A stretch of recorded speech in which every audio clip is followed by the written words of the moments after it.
Well, I got another fun one in here today. So this is a 2004 400 automatic Rancher. So I bought this one as a wholesale deal from another dealer. When he sent me pictures of it, I saw it from this side. Also, story I got was that it ran but wouldn't move. I assumed it was like a 350 electric shift one. I just did one of these, so I assumed it was probably something with the shift motor or it's stuck in gear or something like that. I went to go look at it. Found out it was one of the automatic Ranchers, which from a selling perspective is better. These are a little more desirable, but from a working on perspective, these kind of suck. Transmission on these are pretty complex, the Honda automatic side, and usually they really aren't worth fixing. Also didn't realize that it was missing this side cover here, as well as it has no muffler on it. The guy literally cut it off. I don't understand why, but just cut it off at the pipe there. So it does start up.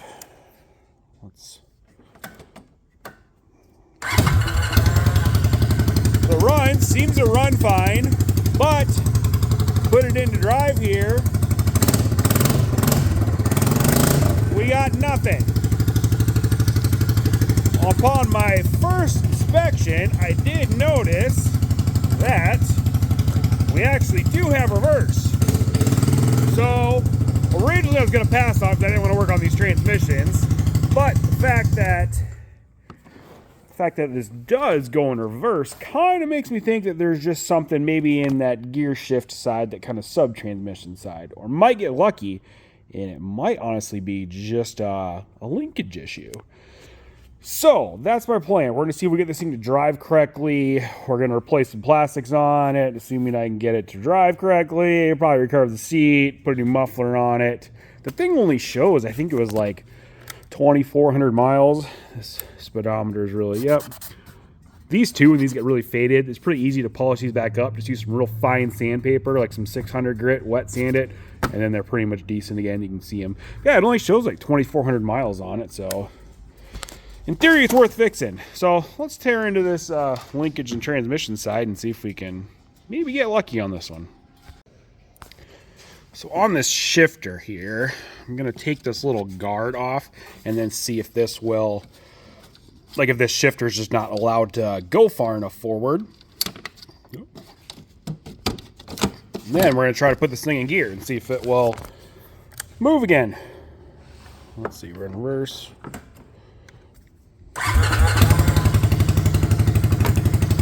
Alright, so I shoved that all the way forward. Oh, and now we got drive again. Okay, so we get kind of lucky here. There's some sort of shifting linkage issue. So this cable runs down and then goes right down to there. So we should be able to adjust this a little bit so we got a little more throw going forward. Like I said, we were getting reverse just fine and neutral, but no drive. So let's adjust that and then see if that takes care of our transmission issue. So we're getting lucky. We're going to have to touch this transmission on it, which is good because if that was the case, this wouldn't be worth fixing. So what I ended up doing here was loosening up this jam nut and then shifting that cable that way a little bit. So when I go to the drive side, it pushes just a little bit farther. And now we got enough room in this gate. So neutral right there.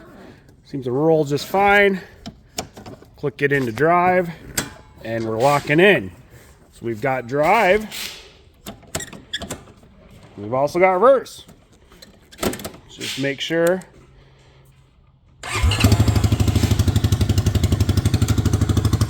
There's drive. Moves forward. Reverse. Moves backwards. Okay, so that's adjusted. Now it's time to tackle everything else. I ordered a few parts off eBay for this thing. Got a new muffler, like I said on the other one. For some reason, he cut it like right there. It makes no sense to me. So I'll have to undo that clamp and get this new muffler slipped on.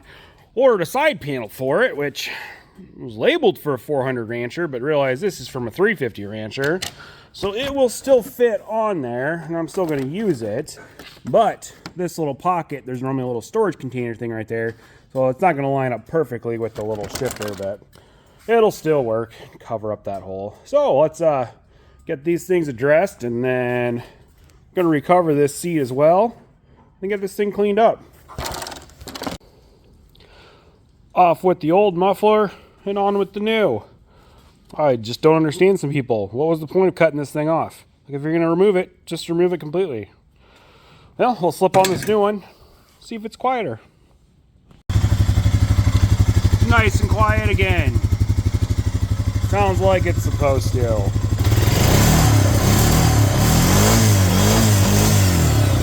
Perfect. Let's get this side cover on. Get this seat taken care of. So all these body panels are held on with these plastic rivets. Best thing to do on these things is go onto eBay or Amazon, buy these things by the bag. They're like $10, $5 for like 200 of them. Don't go buying them from Honda or places like that where they want like $2 or $3 a rivet. Pretty ridiculous. Our panel is back in place. Like I said, this little pocket, not perfect. I wish I would have caught that before I ordered it, but we're gonna make it work. It'll be just fine. This will just end up being like a farm four-wheeler for somebody anyway. Let's tackle this seat now. Let's get this old cover off and get a new one on. I just pulled the old seat cover off of this seat. Foam looks fine on it still. Got a few little loose staples we'll pull out. There's the old cover. So this vinyl I buy just as a roll. I've been getting it from this place called Marine Vinyl. They're really nice vinyl. It's like super stretchy and stuff, which is really nice for recovering seats so that you can get all of the little creases and wrinkles out real easy when it's stretchy. So we'll cut a sheet of that vinyl and then start stretching it and stapling it. So this is the vinyl I'm using. Like I said, it's really stretchy, which is nice. So for wrapping around corners and odd shapes, it's real nice where you can cut one piece, stretch it without having to sew any seams or anything like that.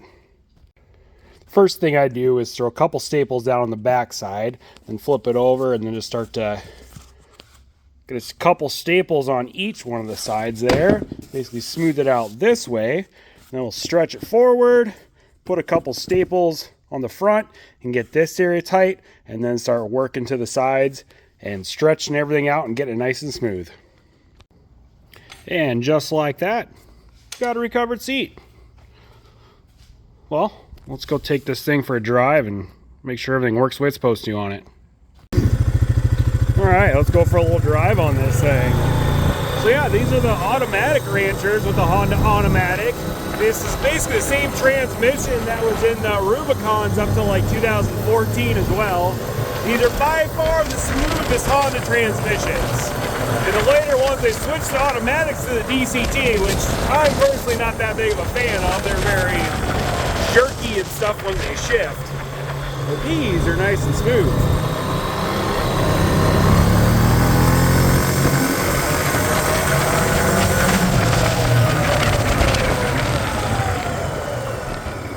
Runs like it's supposed to. Front brakes work.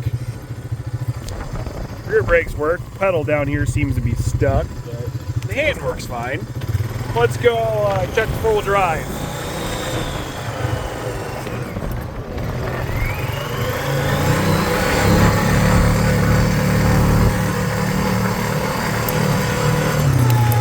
The easiest way to check and see if four-wheel drive is working on an ATV or side-by-side is go to a little hill like this and then go in reverse. So right now we're leaving two-wheel drive, switch right there. Then we'll switch to reverse there. So if we're in two-wheel drive, we should spin real easy. So we're spinning there. So now let's switch it to four-wheel drive. Go back to reverse, our little four-wheel drive lights on. Do the same. And we climb right up the hill.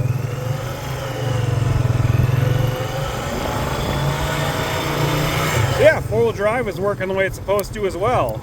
So these also have, this is like the GPS version, which is a little hard to see, but there's a little dial thing right here.